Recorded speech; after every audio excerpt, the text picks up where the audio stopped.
कसले त्यो भन्छ खण्डिने भन्छ यसो हेर्दा त है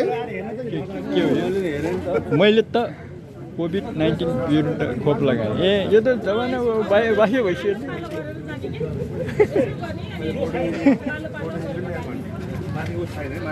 घन्टे जस्तो कन्टेन्ट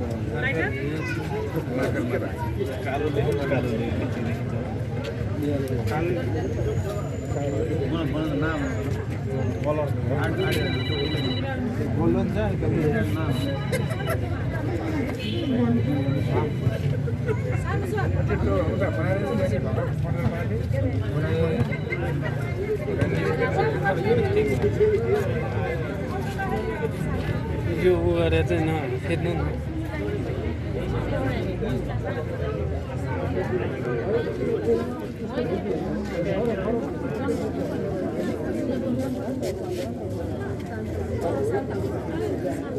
इजरायलमा नि छुट्यो यति बेसी अलि अझ कालो भनौँ यति बेसी भयो नि मान्छे इजरायल भनेपछि आतङ्कवादी इजरायलको इजरायलले होइन इजरायलमा मेरो जिउले एकदमै ठ्याक्क हो नि यसले चाहिँ अब गलत अर्थ लाग्छ नि त फेरि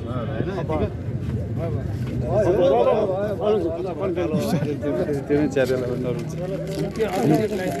कार्यक्रम सुरु गरौँ इजरायलमा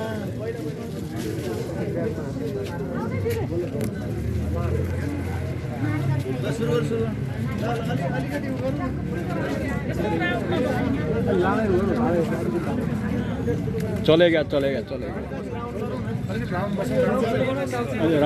राउन्ड इजरायलमै ल यसो हाल्नु है दाजु ल भइहाल्छ एकचोटि खायो भने होइन अब यहाँ लाइट ल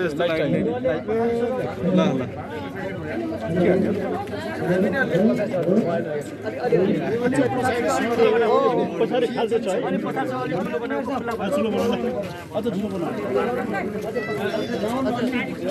हजुर पनि अलिकति हजुर हो एकदम प्लिज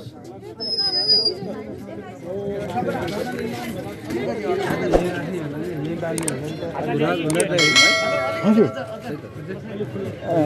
ठीक हो न म तल कोही कता कोही ए अलि छि द गर्न गएन म जी असरे ल्याए खर्ची ए खानाले सरे तल कोही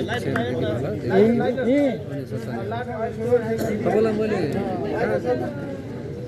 फेसबुकमा तपाईँसँग स्टार्ट गरेको क्या ए फेसबुकमा त म धेरै पहिले अहिले 5-7 वर्ष पहिले 8-10 वर्ष पहिले कुरा हो अहिले त 9000 मेरो फेसबुक फ्रेन्डहरू छ तपाईँ के राज भन्दा जगदीश राज हो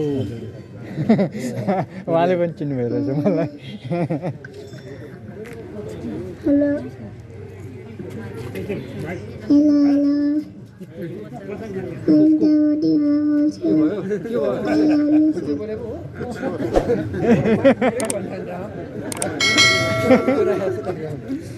अहिले स्कुलमा त कार्यक्रम भइरहन्छ अनि उनीहरू एक्टिभ छन् सानोले सुरु गर्नु होइन सुरु गर्ने भने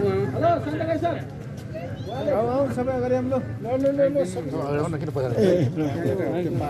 प्लिज सुन न ठुकी चाहिँ ठेगा दिपल ठग्न चाहिँ दुःखद घटना पटेका ठग्न चाहिँ अहिले मैनपट्टि पहिला त तपाईँको के भन्यो पहिले एउटा पाला एउटा भए हुन्थ्यो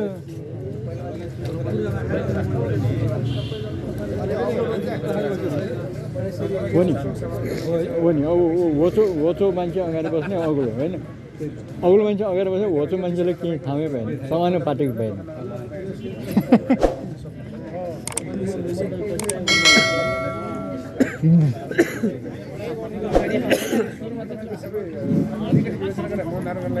लामा परि दिवंगत हुनुभएका नेपालीहरूको चिरशान्तिको कामना तथा घाइतेहरूको शीघ्र स्वास्थ्य लाभको कामना सहित आयोजित यस शोक सभा तथा दीप प्रज्वलन कार्यक्रममा पाल्नुभएका सम्पूर्ण नगरपालिकाका सम्पूर्ण कर्मचारी साथीहरू, नगर प्रमुख, नगर उपप्रमुख, प्रमुख प्रशासक अधिकारीज्यू र सम्पूर्ण टोखावासीहरूलाई म यस टोखा उडान 3 को प्रारम्भमा हार्दिक स्वागत गर्न चाहन्छु।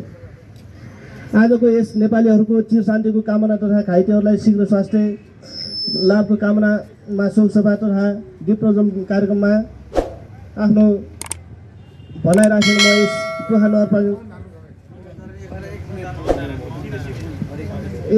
शोकसभा तथा दीप प्रज्वलनमा पाल्नुभएका सम्पूर्ण महानुभावहरूलाई म 1 मिनट मौन धारणको लागि आमन्त्रण गर्न चाहन्छु।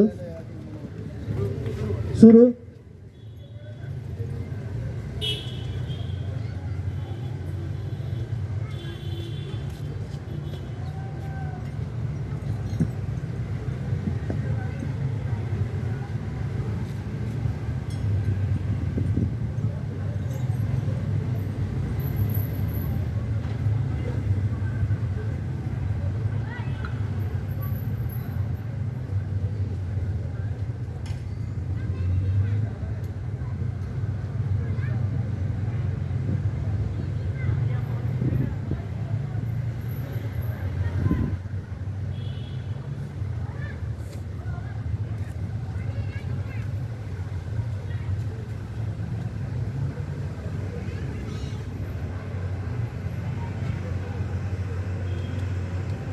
धन्यवाद।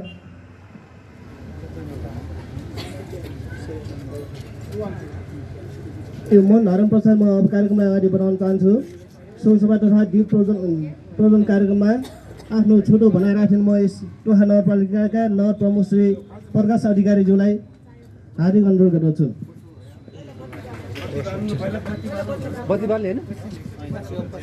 पहिले बत्ती बालेपछि बोलेखेर राम्रो। आज नेपाल रहेको छ। नेपालीहरू अत्यन्त पीडा भोगिरहेका छन्।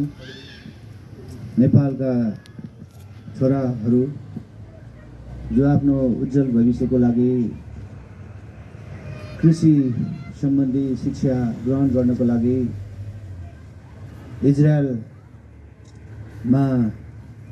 अध्यापनको लागि अध्ययनको लागि जानुभएको थियो। त्यस ठाउँमा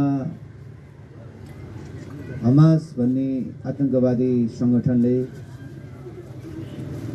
इजरायलीहरूलाई विच्छेद बनाउने उद्देश्यले आक्रमण गर्न जाँदा हाम्रा नेपालीहरू 10 जनाको ज्यान गएको छ, दिवंगत हुनुभएको छ।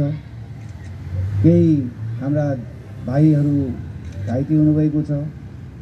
यस्तो शोकको घडीमा सबै नेपालीहरू अत्यन्त दुःख मनाइरहेका छन्, शोक मनाइरहेका छन्।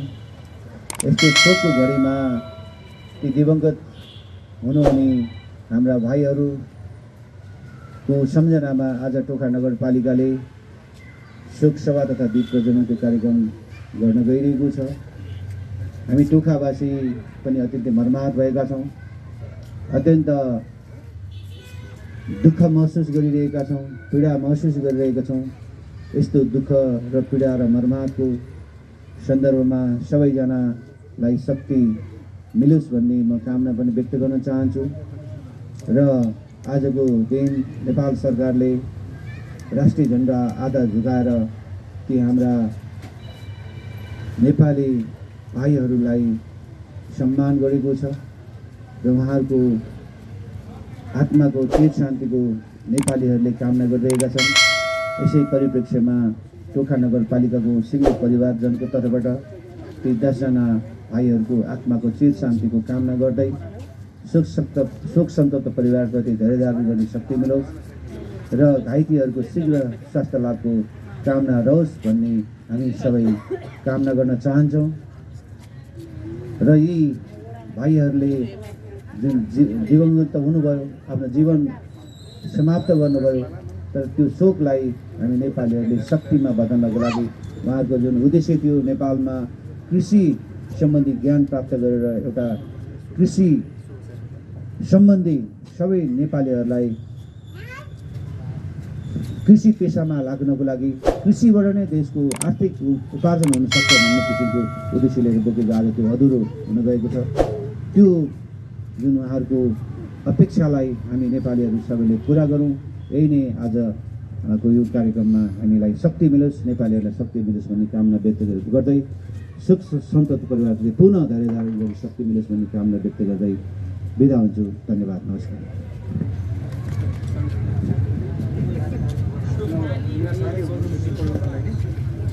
धन्यवाद। नगर प्रमुख श्री प्रकाश अधिकारीज्यूले आफ्नो शोक सभा आफ्नो बनाइराखेको छन् भएको छ।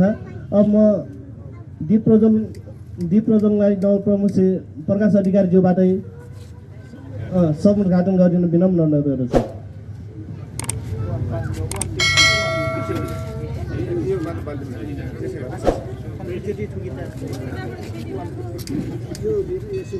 पहिले त्वारो बाल्ने होइन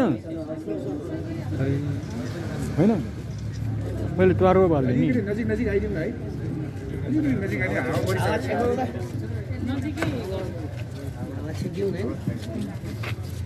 एकचोटि यसो बसेर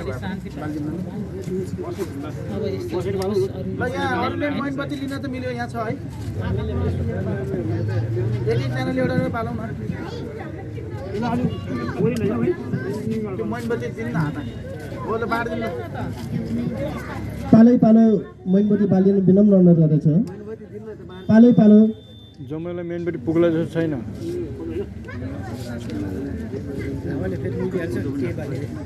फोन पनि राख्दै त्यहाँ बिचैमा राख्दै बाल्नु न बाल्नु त्यहीबाट बाल्नु।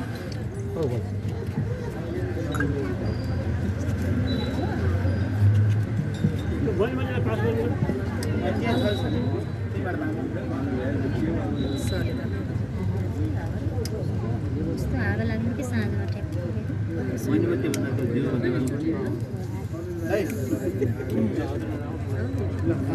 त्यो बाल्टी मोमबत्ती पठाइदिनु अलिक चियाका सर। हेलो, त्यो मोमबत्ती निकाल्नु सबै हात हात दिनु न, बाल्छन् क्या, सबै पारिदिनु उता।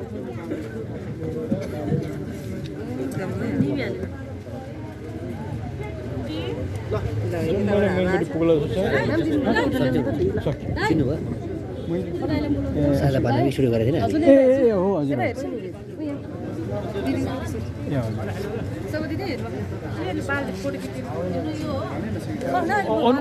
फोटोमा त खिच्ने अलि तातिसी बल्छ, ल ल ठुलो भएपछि बल्छ क्या।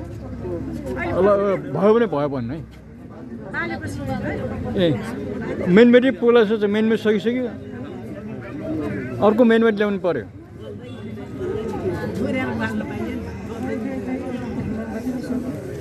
ल यता हेर्नुहोस् न एकचोटि।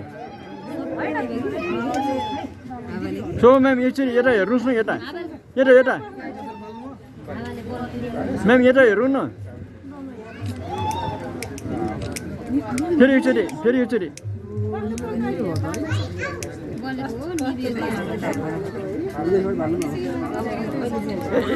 एकछिन यहाँ पछाडि क्यामेरा छ, यता गरिदिनुहोस् न, यता गरिदिनुहोस् झर्ला क्यामेरा।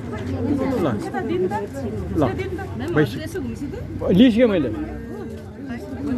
लिइसकेँ। एउटा मेनबेटी मलाई पनि पाउन।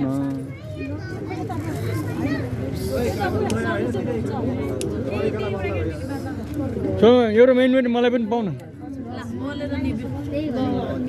हजुर पाल्नु भयो सर, हजुर यसो गर्छु न।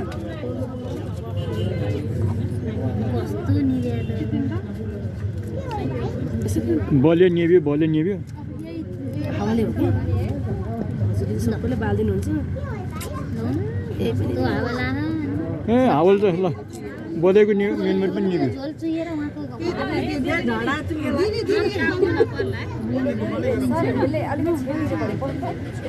हावाले त निभ्यो त।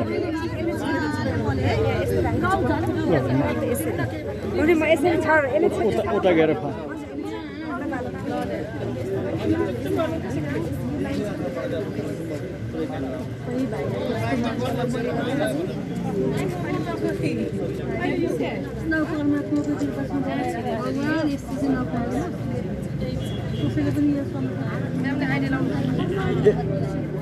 एकैछिन मेनबेटी भएर है। उताबाट उभिदिनु न।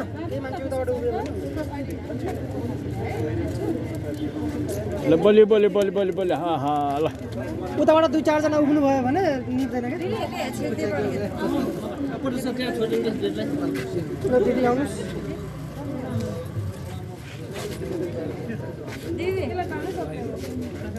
कसले बाल्छ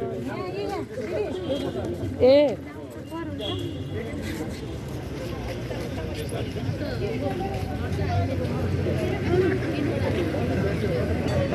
उपप्रमुखज्यूको नाम लिनुभयो यहाँ खोइ मैले देखेँ उपप्रमुख आउनु हेरेँ ऊ त नाम चाहिँ लिनुभयो अघि उद्घोष गर्दाखेरि मैले हेरेँ